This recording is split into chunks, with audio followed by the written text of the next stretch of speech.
série de pregações que foi em Efésios. E essa série de pregações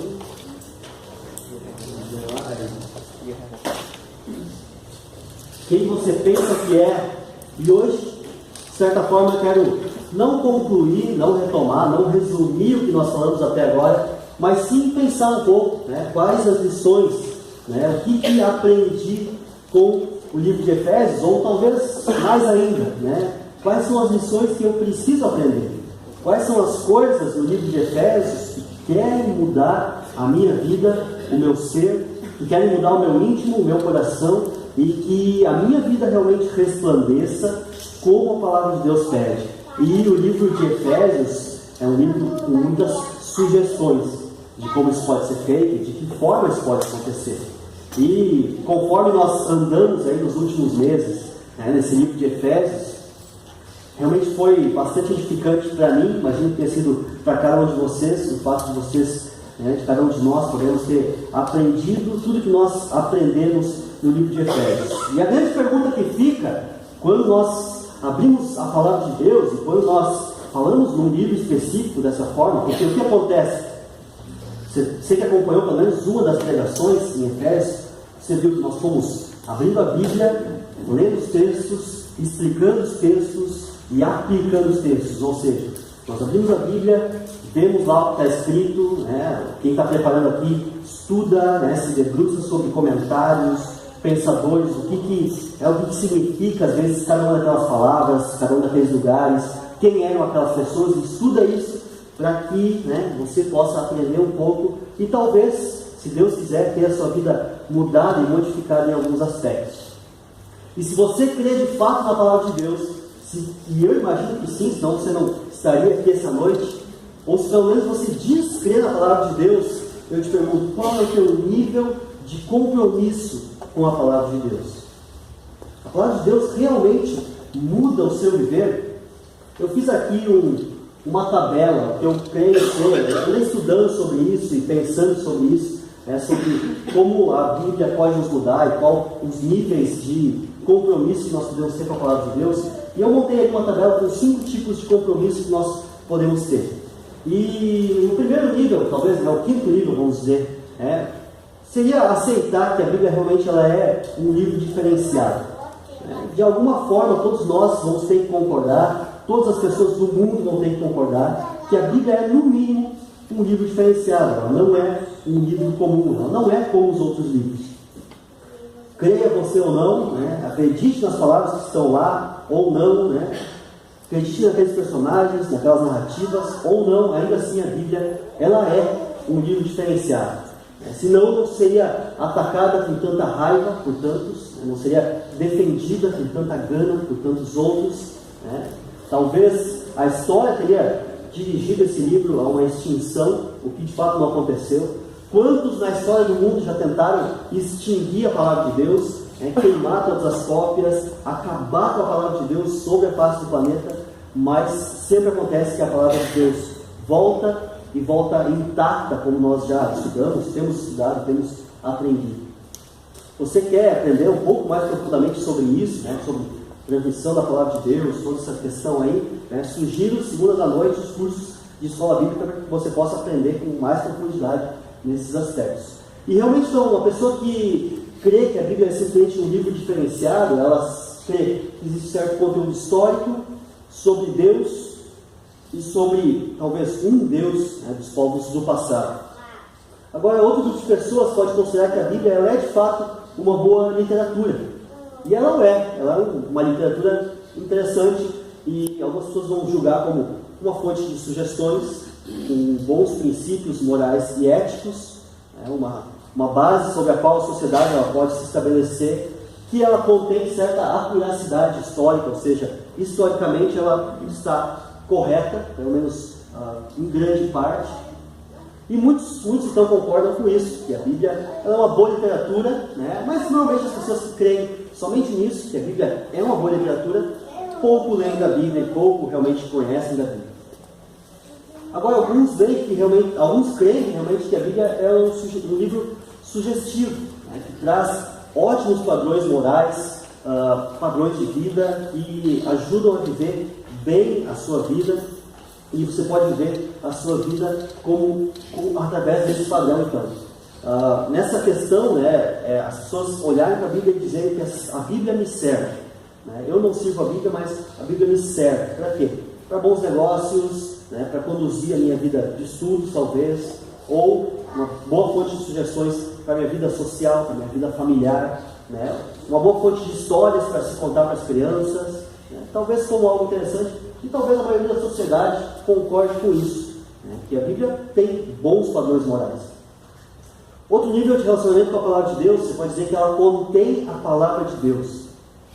Ela realmente julga, e Cristo vai julgar através da sua palavra, através das suas regras, das suas leis, os povos, através das suas práticas, através do seu padrão moral, e ela traz padrões de melhoria para a sociedade, que são justos, são fiéis, são verdadeiros, e moldam, no mínimo, as minhas intenções. Então, se você crê que talvez a Bíblia ela contém a palavra de Deus, você pelo menos tem uma mente cativada pela palavra de Deus e tenta, de certa forma, agir num padrão moral e ético, de acordo com o que a palavra pede. E talvez um nível mais aprofundado seria crer que realmente a Bíblia ela é a palavra de Deus. E quando nós cremos que a Bíblia é a palavra de Deus, nós temos então que deixar que a palavra de Deus então molde a nossa mente, as nossas ações e os nossos pensamentos, que ela possa transformar o nosso viver como um todo. Nós temos que crer de fato que a Bíblia ela é inerrante, que ela não falha. E eu não sei qual que atualmente é o seu nível de profundidade ou de relacionamento com a palavra de Deus, mas eu quero crer que você pelo menos esteja crescendo nesses aspectos. Que você pelo menos esteja tentando conhecer mais a palavra de Deus, para que você possa permitir que você reconheça ela na sua vida como palavra de Deus. Agora, se existe um Deus verdadeiro, eu creio que sim, e creio que a maioria sim, creio que sim também, então nós temos, no mínimo, a necessidade, o compromisso de crer na palavra de Deus. Chega a ser, de certa forma, incoerente, nós dizemos que existe um Deus, ou que nós cremos em Deus, e no Deus da Bíblia, quando pouco nós deixamos esse Deus moldar os nossos pensamentos, a nossa mente e o nosso procedimento. E a pergunta que fica então é essa, eu tenho trazido essa pergunta aí nos meus discipulados, nos meus ensinos atualmente, ainda. Todas as pessoas que conversaram comigo aí nos últimos dias, eu faço essa pergunta: tu crê mesmo na palavra de Deus? Tu crê mesmo nas coisas que estão aí escritas? Mesmo as coisas superficiais, quanto as mais profundas, menções históricas, milagres divinos, acontecimentos grandiosos, mudanças de vida, você crê mesmo que a Bíblia é a palavra de Deus? Você crê que o homem foi feito do barro? Do barro. Você crê nisso? Você crê nisso? Você crê de verdade na palavra de Deus? Se você crê na palavra de Deus, e dentro daqueles níveis, eu sei que eu quero me aprofundar cada vez mais, e eu quero sim chegar ao nível 1, e muitas vezes eu creio que a Bíblia realmente molda os meus padrões, mas quando eu vejo muitas vezes as coisas que faço e as reações que tenho a certos acontecimentos na minha vida, eu vejo que às vezes eu encaro a Bíblia como um padrão moral, sugestões morais, e não que ela muda a minha mente, não que ela molda o meu ser como um todo. Então, para entender verdadeiramente a palavra de Deus e para crer verdadeiramente na palavra de Deus, nós temos que enfrentar alguns problemas históricos da palavra de Deus. Eu montei ali como velhos problemas históricos. Eu vou trazer aqui 2 casos, porque o que acontece normalmente? Eu pergunto para as pessoas se elas têm alguma dúvida sobre a palavra de Deus. E normalmente todo mundo fala: não tenho nenhuma dúvida. Mas aqueles que estudam, alguns poucos que estudam e leem a palavra de Deus e tentam entender a palavra de Deus, surgem alguns problemas e algumas dúvidas, e já que você não tem dúvidas, eu vou trazer dúvidas para você, para ver se a palavra de Deus, se ela realmente faz parte do seu coração, e eu vou provar talvez a sua fé agora nesse momento, e talvez você vai dizer: então a Bíblia não vale para nada. Por exemplo, nós temos ali um exemplo que são os reis de Crônicas, eu botei ali. Em Crônicas nós temos um problema não com os reis de Israel, porque a genealogia de reis, os reis em Israel, ela é perfeitamente datada, tudo funciona ali muito bem. Mas existe, se você for traçar uma linha histórica do que está acontecendo em cada época, em cada um dos reinos, diz lá, por exemplo, que o rei Dario, ele ordena algumas coisas para o povo de Israel, né? O rei Dario era um medo-persa, ele dominava sobre toda a região, inclusive sobre Israel, e diz lá que o rei Dario, então, mandou que Israel fizesse algumas coisas. E aí, passa o tempo, e daí o rei Dario ele é substituído pelo rei Xerxes, e o rei Xerxes dá outras sugestões, outras leis lá sobre o povo de Israel, e nesse período aí mais ou menos 50 anos, e aí passam mais 50 anos, e aí o rei Dario volta a dar regras e sugestões para o povo de Deus, e aí passam mais 50 anos, e aí volta o rei Xerxes de novo, e começa a reinar de novo sobre aquele povo, e aí mais adiante o rei Artaxerxes, e aí depois de novo o rei Xerxes pela terceira vez. E como nós equilibramos isso? E isso, de certa forma, para muitos da antiguidade, foi uma dificuldade tremenda para lidar com isso. Os nossos irmãos, talvez, dos primeiros séculos, que não tinham internet, que não tinham como pesquisar quais são as respostas para essas coisas, como se lida com isso? Será que a Bíblia então errou? Será que quem escreveu a Bíblia errou lá na hora de colocar o nome do rei? Será que o rei vivia 150 anos? Não pode, porque está dito lá no período que ele morreu. E aí, como se lida com isso? Como se lida com isso? E aí, nós vemos na história secular que houveram mais de um rei Dario, houve Dario I, Dario o Persa, Dario o Ciro Fenício, e vários outros, inclusive. Da mesma forma, houveram vários reis Xerxes e tudo mais. Mas a pergunta que fica é: será que esses tipos de dúvidas eles podem abalar nossa fé? Será que pessoas ao longo da história foram perdendo a fé por falta da acurácia histórica da Bíblia? Mas deixa eu trazer outro, esse aqui é muito fácil, eu vou trazer um outro caso, que é Bartimeu e o cego, é um texto muito mais recente, está narrado nos Evangelhos, nos livros de Mateus, Marcos e Lucas. E esse caso, então, é o caso da cura do cego Bartimeu, e em Lucas diz que Jesus e os discípulos estavam chegando na cidade de Jericó, quando tinha lá um cego, e esse cego pedia pela cura e tudo mais, Jesus curou o cego. No livro de Mateus diz que eles estavam saindo da cidade de Jericó, quando lá estavam sentados dois cegos. E a narrativa ela é a mesma, conta as mesmas coisas, fala dos mesmos eventos, e a reação do cego ela é a mesma. Ou seja, não poderia dizer, não, isso é outro caso, isso é outro acontecimento. Não, o mesmo acontecimento. E nós temos aí no livro de Marcos, diz que eles estavam entrando em Jericó, e lá tinha então sentado junto à entrada da cidade um cego. E isso traz certa desestabilidade para nós, e principalmente se nós não estudamos com propriedade a palavra de Deus, isso pode se tornar uma dúvida grandiosa. Aí surgiu um sistema interpretativo da Bíblia, liberal, que diz, como eu mostrei ali há pouco, que a Bíblia é uma boa fonte de sugestões.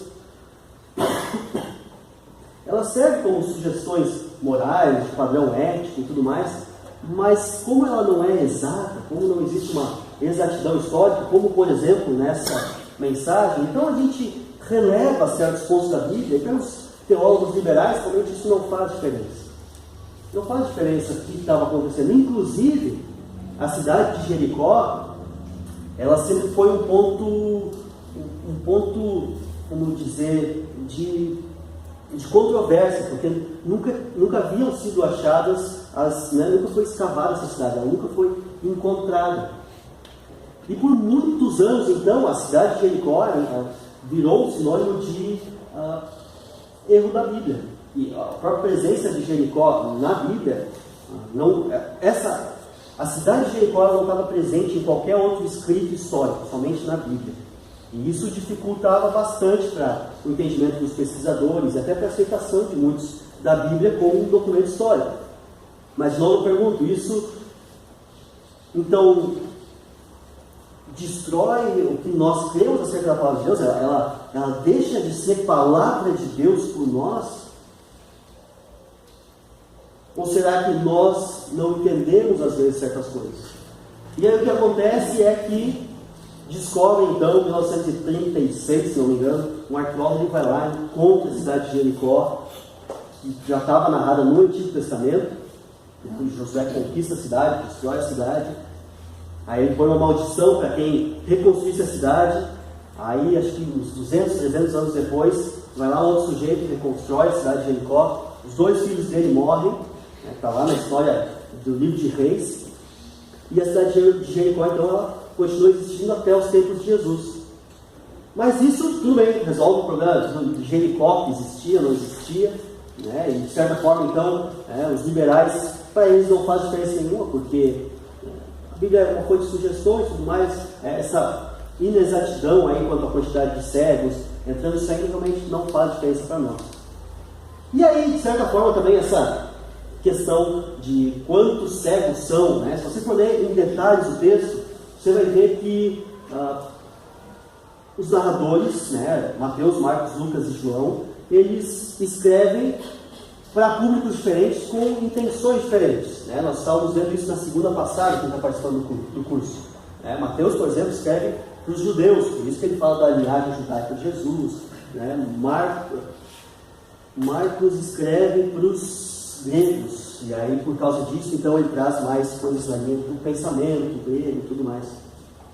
E quando nós vamos ver então essa questão da quantidade de cegos que estava ali, nós vemos que alguns narradores dão mais ênfase para a questão de qual cego na verdade que estava gritando lá, e qual deles que realmente foi que andou com Jesus, e talvez um deles andou e ficou gritando enquanto o outro estava calado. E de certas formas, então, essa adequação ela pode ser feita, eles chamam isso de harmonização dos evangelhos, onde você consegue, de que forma você faz para encaixar os textos. Mas ainda sobra mais um problema, né? O fato de estar entrando em Jericó ou saindo de Jericó. Porque se esses escritores bíblicos, se eles escrevem de forma correta e exata do que aconteceu, então um deles pelo menos estava errado quanto à entrada e saída de pessoas. E durante muitos anos, de novo, isso foi uma dúvida. Grandes pesquisadores bíblicos diziam o seguinte sobre essa passagem. Eles diziam: eu não sei. Eu não sei. E eles diziam: eu não sei como adequar isso, porque de fato é uma dificuldade. Mas isso não diminui novamente o valor da palavra de Deus, o valor do texto bíblico. E alguns anos atrás se descobriu então que haviam 2 cidades de Jericó, uma próxima à outra. E quando você saía de uma, você basicamente entrava em outra. Eu não sei se é essa a adequação mais correta, talvez certas coisas nós vamos realmente entender de Deus, mas Deus vai permitindo, às vezes, ao longo dos anos, que as coisas venham à tona e que as pessoas entendam. Agora, o que Ele pede de nós, certas vezes, é fé. Fé para acreditar, fé para não perder justamente essa fé. Se talvez nunca existiu uma Jericó, ou se os autores talvez erraram o número, ou se talvez copistas, né? Porque as cópias, né? Nós vimos isso aí na aula de segunda-feira também, né? As cópias foram sendo feitas, talvez alguém errou um número lá, né? Não sei como é que funcionou isso, mas de fato o nosso nível de relacionamento com a palavra de Deus ele não deve variar. Ele não deve subir e descer conforme a gente entende mais certo texto, ou crê mais em certo texto, ou não. Eu prefiro dizer muitas vezes, eu não tenho resposta para isso, do que dizer que a Bíblia está errada. Alguns comentaristas, alguns estudiosos preferem dizer, não, a Bíblia está errada. E ao longo do tempo, muitas vezes, eles são desmascarados, como por exemplo, nessa questão do cego Bartimeu, junto com outro cego. E você pode ler mais, se você ficou com dúvidas, se você tem dúvidas sobre isso, eu posso te explicar melhor depois, mas realmente são formas de se entender, porque a palavra de Deus, ela é correta, ela é exata, e nós cremos nela com tanta profundidade, a ponto de poder estudar cada uma das palavras que está lá.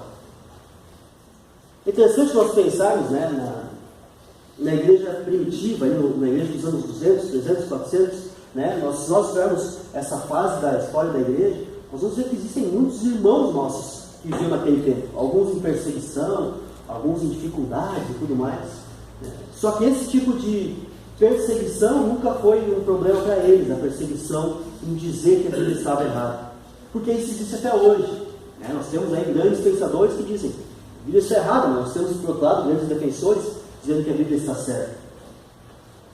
E quando alguém, né, traz novas informações, né, para provar que a Bíblia está certa, o crente tem que estar com um cartazinho pronto, né? Eu já sabia, né? Nem na torcida de futebol, né? Eu já sabia.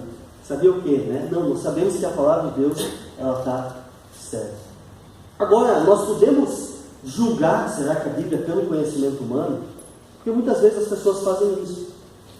Elas pegam o conhecimento humano e começam a julgar a Bíblia para dizer se ela está certa ou se ela está errada. Ou será que nós devemos julgar o conhecimento humano à luz da Bíblia? Porque o conhecimento humano, ele vai variando dos anos para os anos. Quais são os tipos de humanos hoje que nós damos grande valor às opiniões? Existem muitos tipos de humanos que nós consideramos quase como se fossem sobre-humanos. Nós temos aquela expressão, né? Se o Papa disser isso, né? Ou não importa se o Papa diz, mas nós não cremos no Papa, mas nós temos em uma série de humanos que às vezes estão acima da Bíblia. Esses tempos eu estava conversando com um rapaz e algo que eu disse para ele que era uma questão de obediência. Eu disse, não, isso é obediência a Deus. Ele falou, não, mas meu médico disse que eu não posso, que eu não devo fazer. Então, será que o médico, ele está, né, a sua autoridade está acima da palavra de Deus? Será que é dessa forma? Será que o pensamento humano está acima da palavra de Deus? Será que nós julgamos a Bíblia pelo conhecimento humano ou o conhecimento humano pela Bíblia? Os cientistas, os historiadores, o historiador tal disse tal coisa, cientista tal disse tal coisa. Será que nós podemos e devemos julgar a Bíblia pelo conhecimento humano? Nós cremos em algo que se chama inerrância bíblica, que significa que a Bíblia, ela é verdadeira, ela é correta em tudo que ela afirma. Vou repetir isso, nós cremos na inerrância da palavra de Deus. Aqui nessa igreja nós cremos nisso. Muitas igrejas inclusive dizem crer nisso, mas não aceitam na verdade a Bíblia como padrão de ética, de fé e de moral. Não acreditam que ela é verdadeira em tudo que ela afirma. Por isso é muito polêmico. Isso é muito polêmico. Mas se você é membro dessa igreja, né, você assinou que crê nisso, que crê na inerrância da palavra de Deus. Talvez se você está chegando aqui, né, talvez se você está vindo as primeiras vezes, você tem dúvidas sobre isso. Sobre por que a Bíblia ela é inerrante. Será que nada, nenhum termo ali foi alterado? Será que nada se perdeu ao longo de toda essa história? E se você tem dúvidas novamente sobre isso, vamos conversar sobre isso. Porque nós queremos, você distante, nós queremos responder as suas dúvidas. O porquê nós cremos piamente que a Bíblia é inerrante, que ela é a palavra de Deus e que ela é infalível. A palavra de Deus, ela é infalível. E pensando então no livro de Efésios, e olhando agora o livro de Efésios sob esse prisma, eu quero que você repense talvez certas coisas que você já pensou nessa série, certas coisas que você aprendeu nessa série. Eu quero trazer aqui algumas coisas que serviram para mim e que eu espero que sirvam para você nessa série. Nós vimos, por exemplo, que a Bíblia diz lá em Efésios 4, 17 a 23, que eu sou novo. Eu sou feito novo por Cristo. Eu trouxe aqui um texto em destaque, do versículo 22 ao 24, que diz assim: quanto à antiga maneira de viver, vocês foram ensinados a despir-se do velho homem. Ou seja, aquele velho homem que você era, você deve se despir disso. É uma ideia de realmente de tirar uma camiseta, essa é a ideia. Se diz para esse velho homem que se corrompe por desejos enganosos, a serem renovados no modo de pensar e a revestirem-se agora, colocando uma nova roupagem, vestir-se de um novo homem, criado para ser semelhante a Deus em justiça e em santidade provenientes da verdade. Nesses tempos, um jovem aqui dessa igreja, ele se converteu, ele aceitou a Cristo, ele mudou de vida. E muitos de nós já vimos essa história, isso é muito legal, é algo que nos dá ânimo para continuar caminhando. E quando esse jovem então começou a rever a vida dele e ver quais eram as coisas que ele devia despir-se do velho homem, vestir-se do novo homem, um dia eu estava andando de carro com ele e ele me perguntou: Tiago, eu tenho lá em casa vários joguinhos de videogame que são piratas, os CDs, aqueles que você compra em camelô. Será que eu devo continuar jogando esses joguinhos? É correto isso? Eu não tinha falado nada para ele sobre pirataria, sobre esse tipo de assunto. Então, é interessante que às vezes, quando a gente realmente deixa a Bíblia mudar o nosso coração, o nosso entendimento, certas coisas vêm à tona. E isso veio à tona na mente daquele jovem. E eu disse: cara, é justo, é correto que se use esses equipamentos ou esses jogos aí, esses programas, sendo que você não fez eles, você não é dono deles e você não pagou por eles. Ninguém recebeu legalmente por esse produto, por esse trabalho que foi feito. Você acha que é certo, correto? Não, acho que não. Acho que é a hora de eu parar de jogar. Eu acho que se Deus quiser que eu jogue esses jogos, eu vou talvez um dia ter recursos para comprar os jogos que eu devo usar. E parece inútil, parece bobo isso, mas o texto que ele trouxe ali em Efésios, tanto do 17 até o 24, a partir do 17 ele diz que antes nós éramos entregues à depravação, entregues a uma mente fútil, obscurecidos no entendimento, nós fazíamos coisas erradas e nem percebíamos isso. Nós tínhamos o coração endurecido, diz os versículos 17 a 20. O coração endurecido, aquela ideia de calejado, que aquelas coisas não doem, elas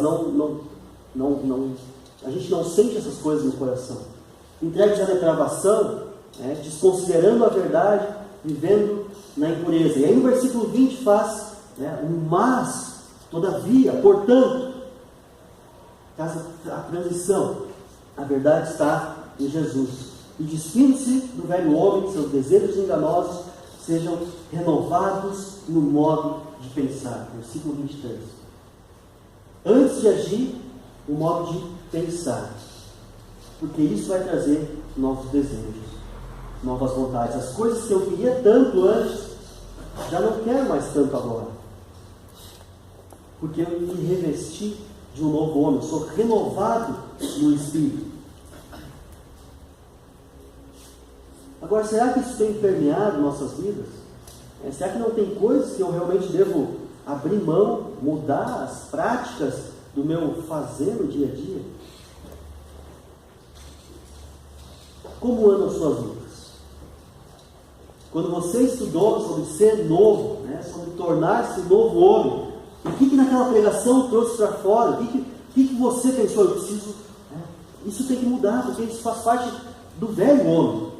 Eu não posso mais continuar nessas práticas, eu não posso mais fazer isso, porque agora eu amo a Deus.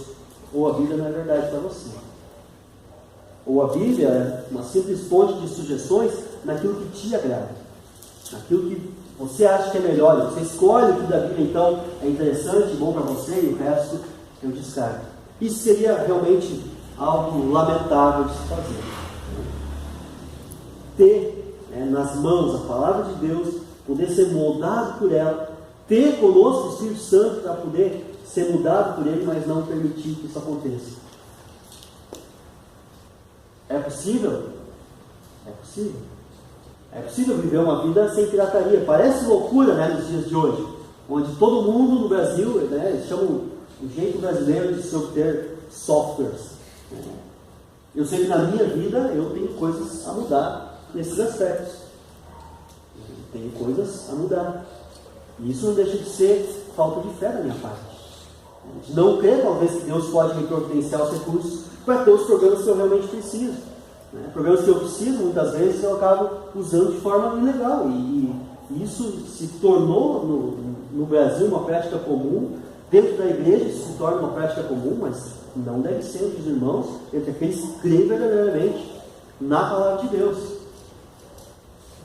Se isso, se o Espírito Santo pode falar isso para um jovem recém-convertido, que gosta tanto dos videogames lá, inclusive eu falei para ele, talvez joga fora, para não ter vontade de jogar, mas é que meu pai me deu, ele vai ficar chateado.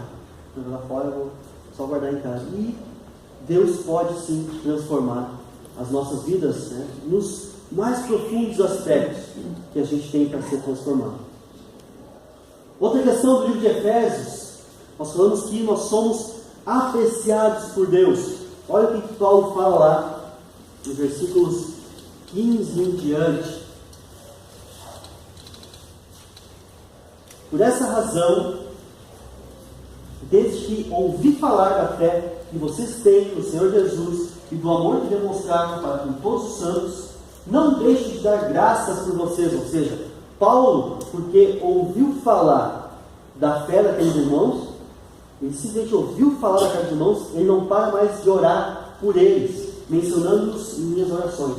Eu peço que o Deus de nosso Senhor Jesus Cristo, o glorioso Pai, lhes dê espírito de sabedoria e de revelação no pleno conhecimento dele.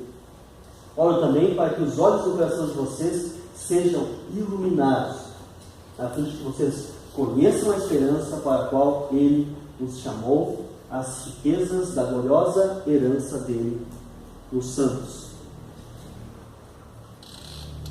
Ou seja, Paulo ouviu falar que aqueles caras eram bacanas, ele ouviu falar daquela igreja e disse, esses caras são firmeza, são gente boa. Então está tudo bem, não precisa orar por eles, porque eles estão bem, não precisa orar por eles. Paulo aqui mostra apreciação pelos irmãos, inclusive que ele nem conhecia pessoalmente. Será que nós temos demonstrado apreciação por pessoas? Será que eu tenho demonstrado apreciação? Será que eu mostro, quando eu estou agradecido por alguém ter feito algum serviço ao Senhor? Eu sei que eu sou, e eu reconheci isso naquela pregação. Quando eu falei sobre isso, inclusive, eu disse, eu sou lento em apreciar, eu sou lento em reconhecer coisas boas que as pessoas fizeram, em elogiar pessoas. Quem trabalha comigo sabe disso, e infelizmente eu acho que daquela pregação de alguns meses atrás até hoje, eu ainda não mudei. Inclusive, no sábado passado, quando a gente ia servir o costelão lá, eu falei, pessoal, agradeçam aos assadores do costelão, porque deu trabalho mesmo, os caras ficaram desde manhã, na chuva, assando costelão, para comer à noite, foi o dia inteiro de chuva e fumaça na cara e tudo mais. Agradeço, mas eu próprio não fiz. Faço isso publicamente, muito obrigado aos irmãos que ajudaram no costelão, porque valeu a pena. Inclusive o preletor, ele falou que para convidar ele de novo no próximo 20 de setembro, ele faz questão que seja eleito mesmo. E de fato nós temos que aprender a fazer isso. Eu tenho que aprender a fazer isso. Meus colegas de ministério, quão difícil e quão raro é eu elogiar uma mensagem que eu assisti de alguém, uma pregação que eu fiz de alguém. Quão raro é eu elogiar ações, serviços, caronas e tudo mais tão legal que a igreja pode proporcionar, coisas tão legais que a igreja pode fazer. Nós vimos nessa pregação que pessoas que são apreciadas e apreciadas por Deus, aquelas que entendem que Deus agradece realmente a elas, porque Deus vê tudo que nós fazemos, correto? Ele vê as coisas ruins que nós fazemos, mas Ele também vê as coisas boas que nós fazemos. E isso é muito bom. É bom que Deus veja todas as coisas. E quando nós entendemos, então, que nós somos apreciados por Deus, nós trocamos uma murmuração que nós temos, que talvez seja constante, por uma oração. Vou dar um exemplo. Esses tempos eu andei pensando e eu decidi que cada vez que eu ouvir a seguinte frase aqui na igreja, eu vou cobrar R$1 de quem disser essa frase, tá bom? E a frase é a seguinte: nem me cumprimentou na igreja. Toda vez que eu ouvir essa frase, que não for relacionada a mim, vocês podem falar de mim, se eu não cumprimentar um de vocês, mas quando for um do outro, alguém queria falar para mim assim, tal pessoa nem me cumprimentou na igreja, não me cumprimentou, passou por mim e eu vou cobrar R$1, tá bom? Porque eu descobri já que eu já teria ficado rico se eu tivesse tomado essa decisão alguns anos atrás. E as pessoas dizem, não, mas nem me cumprimentou, mas eu não ligo, né? Eu não dou bola, né? Se não ligar, você não ter, primeiro momento, né, percebido isso, né? Então, você liga, né? Você se importa que as pessoas te reconheçam. E é bom, é saudável, né? Sugiro que todos os irmãos se cumprimentem, sejam simpáticos uns com os outros. A melhor coisa que se tem numa igreja é, né, essa atração amistosa, né, que pode existir aí, tanto entre os irmãos quanto os visitantes. Isso é legal, é fantástico. Mas o que acontece quando as pessoas murmuram desse jeito? Elas estão dizendo que eu sou a coisa mais importante dessa igreja, eu tenho que ser valorizado. E de fato nós pensamos isso, né? Toda vez que eu venho na igreja, eu sou a coisa mais importante, porque para mim de fato eu sou a coisa mais importante, mas nós devemos abrir mão disso, né? Abrir mão e fazer com que Deus seja, né, a pessoa mais importante dessa igreja, que Jesus seja realmente valorizado. Ou eu posso sair por aí dizendo, não, mas eu tenho que ser valorizado, eu sou o pastor dessa igreja. Como é que uma pessoa não me cumprimenta, eu sendo um pastor dessa igreja? Tal pessoa, eu sou importante dentro. Não, você não é. Jesus é o mais importante aqui dentro. E talvez o que você deve fazer então é fazer como Paulo faz aqui, ele sugere. Ore por essas pessoas. Ore por essas pessoas. A essência da igreja é Jesus. Se você se coloca no lugar de Jesus, você acaba vivenciando essas murmurações. Ou a frase, né? Nem me agradeceu. Fiz tal coisa, fiz tudo, nem me agradeceu. Nós não fazemos as coisas por agradecimento. De fato é bom, né? Eu mesmo falei, eu tenho que fazer mais isso, né? Mas essa não é a essência do que você faz aqui dentro. Eu já ouvi, como eu disse quando eu preguei isso, né? Pessoas dizendo, eu não faço mais coisas na igreja, porque ninguém agradece, porque ninguém reconhece. Mas o seu aplauso tem que ser o aplauso de uma pessoa, que é o Senhor. E de fato Ele está vendo. E quando você faz algo bom, Ele está sim aplaudindo. Essa é a sua audiência principal. Servir os irmãos, mas para receber o aplauso do Senhor. E nós precisamos abrir os nossos olhos para isso. E orar talvez, né, por pessoas que não estão agindo de forma correta, mas primeiro entender, né, como Paulo diz, né, que eu não sou a essência disso. Eu não sou a centralidade disso. Se nós reconhecêssemos qual é o nosso verdadeiro lugar, nós não nos queixaríamos, por exemplo, não ser cumprimentado dentro da igreja. Outra coisa que aprendi em Efésios, uma das últimas pregações que teve, Efésios 5, 1 a 21. Eu sou imitador. E aí minha pergunta é, de quem você é imitador? E eu me perguntei isso hoje, e eu comecei a olhar para trás, né? Quem que eu tenho que imitar, quem que eu tentei imitar. E eu lembrei de uma certa ocasião, onde eu fui no cabeleireiro, na época que eu fazia uso desse tipo de serviço. Hoje já não faço mais. Mas eu fui ao cabeleireiro e eu falei para o cabeleireiro, eu quero mudar, eu quero cortar o cabelo de um jeito diferente hoje. E o cabeleireiro falou assim, pois não, como não? Né? E me deu um catálogo de cabelos, eu nem sabia que isso ia existir. E nesse catálogo de cabelos, então, né, tinha várias personalidades lá, né, cada uma com um cabelo mais legal que o outro. E eu escolhi lá um cabelo muito bacana, que eu ainda lembro qual que era o tipo do cabelo, que era esse aqui. Para quem não lembra, esse aqui é o Brandon dos Barrados do Baile, tá bom? Que é o cabelo estilo meio quadrado, assim. Eu achei o máximo esse cabelo durante um tempo. Eu usei o cabelo do Brandon dos Barrados do Baile. E como vocês podem notar, né, algumas semelhanças já entre mim e ele. Hoje ele usa barba, né, então mais semelhanças ainda. Mas ele ainda tem bastante cabelo diferente de mim. Mas eu pude ter esse tempo e esse cabelo. E quando eu percebi então que meu cabelo já não mais resistia, né, à ação da gravidade sobre mim e sobre o próprio cabelo, então eu comecei a ficar preocupado. E certas coisas, né, preocupam. E então eu fui em alguns cabeleireiros e vários tinham assim, várias sugestões, várias. E desde tônico capilar até remédios, né, busca em tratamentos com hormônios e tal. E um sugeriu então que eu fizesse o seguinte, que eu pegasse uma planta de babosa, cortasse os espinhos, né, descascasse ela, deixasse só a parte interna da babosa, botasse no liquidificador, picasse ela, misturasse com shampoo Johnson's Baby, mas tinha que ser Johnson's Baby do amarelo, não pode ser outro, porque senão vai estragar a tua cabeça e vai dar ferida. Tudo bem, Johnson's Baby do amarelo.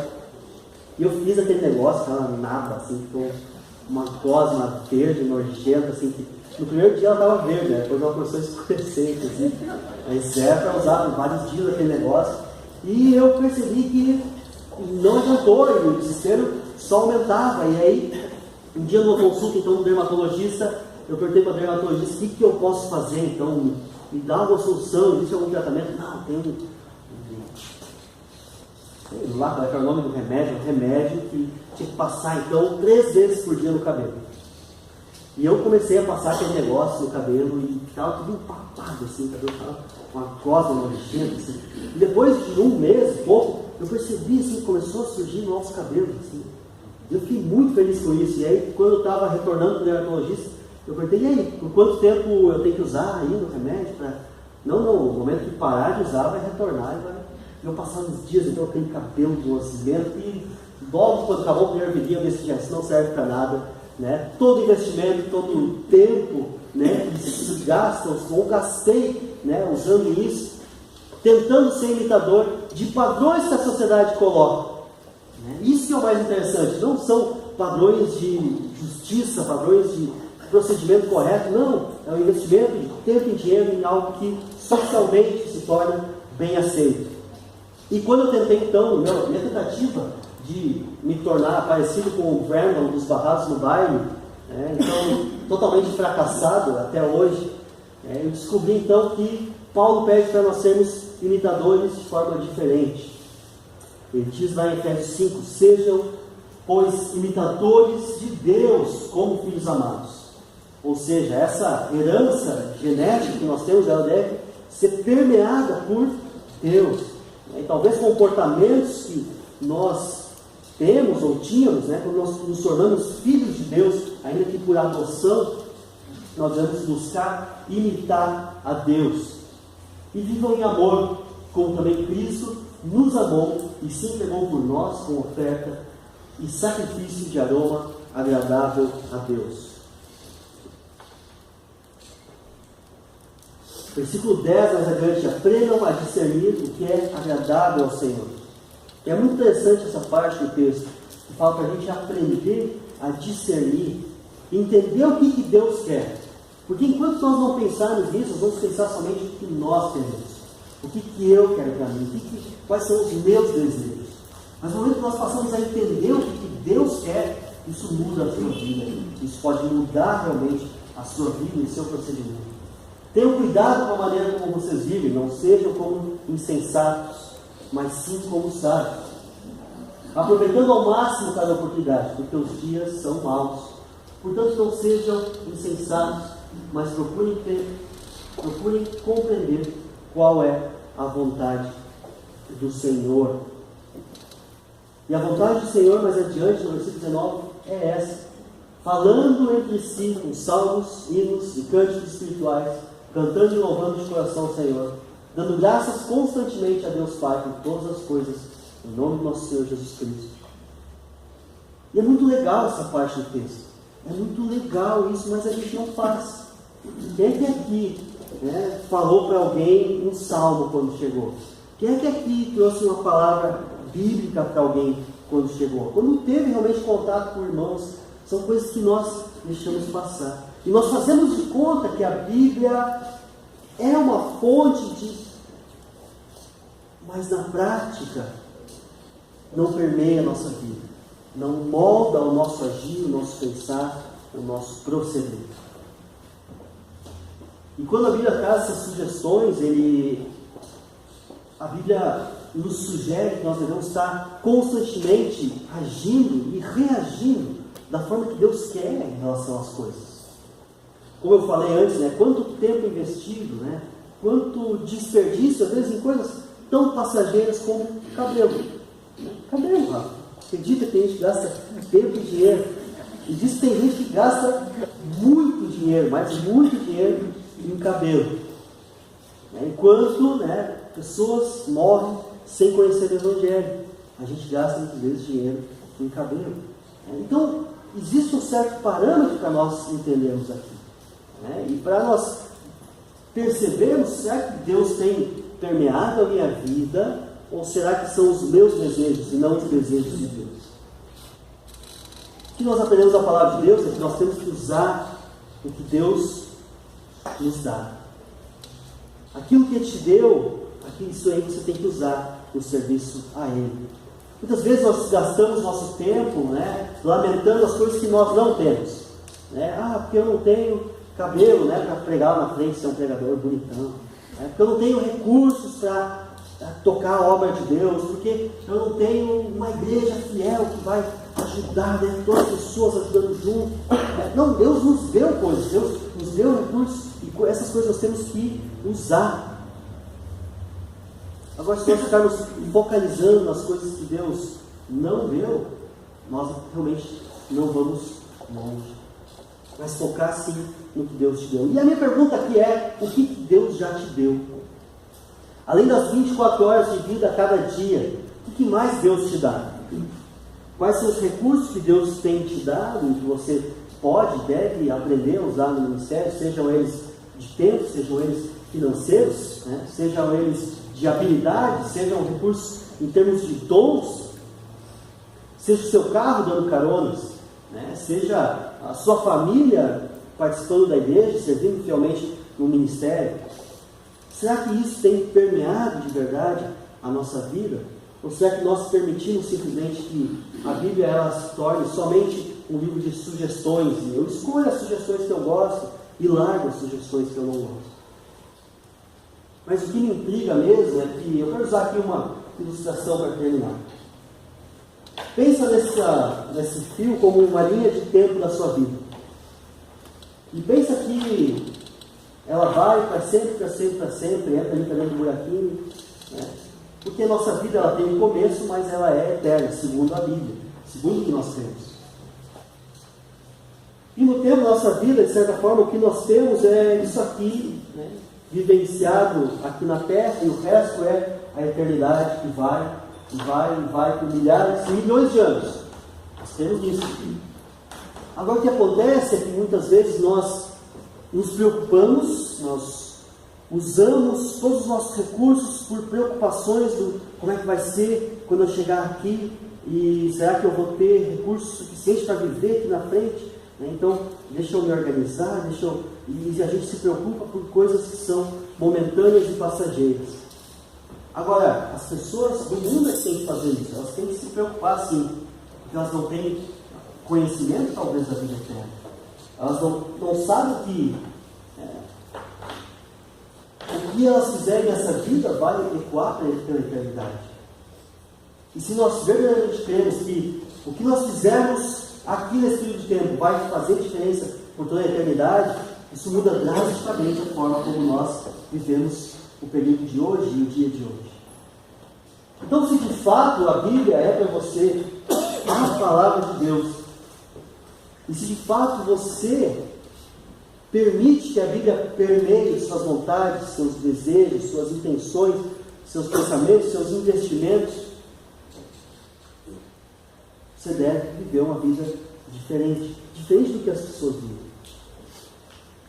E eu quero encerrar com essa pergunta: você crê realmente que a Bíblia é a palavra de Deus?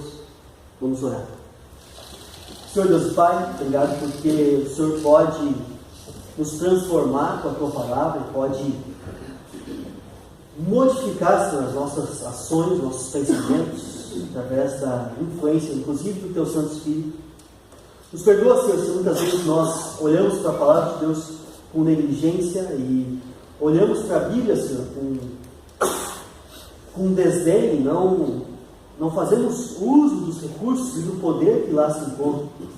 E não estudamos e não conhecemos ela para realmente usar ela no nosso dia a dia.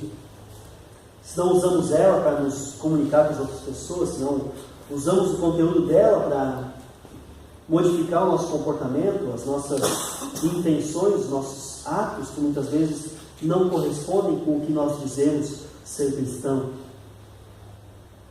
Que realmente cada um dos irmãos aqui, Senhor, possa entender a diferença que a Bíblia e o livro de Efésios pôde e pode ainda fazer na vida de cada irmão aqui. É isso que eu te peço, Senhor, aqui essa noite. Em teu santo nome, amém.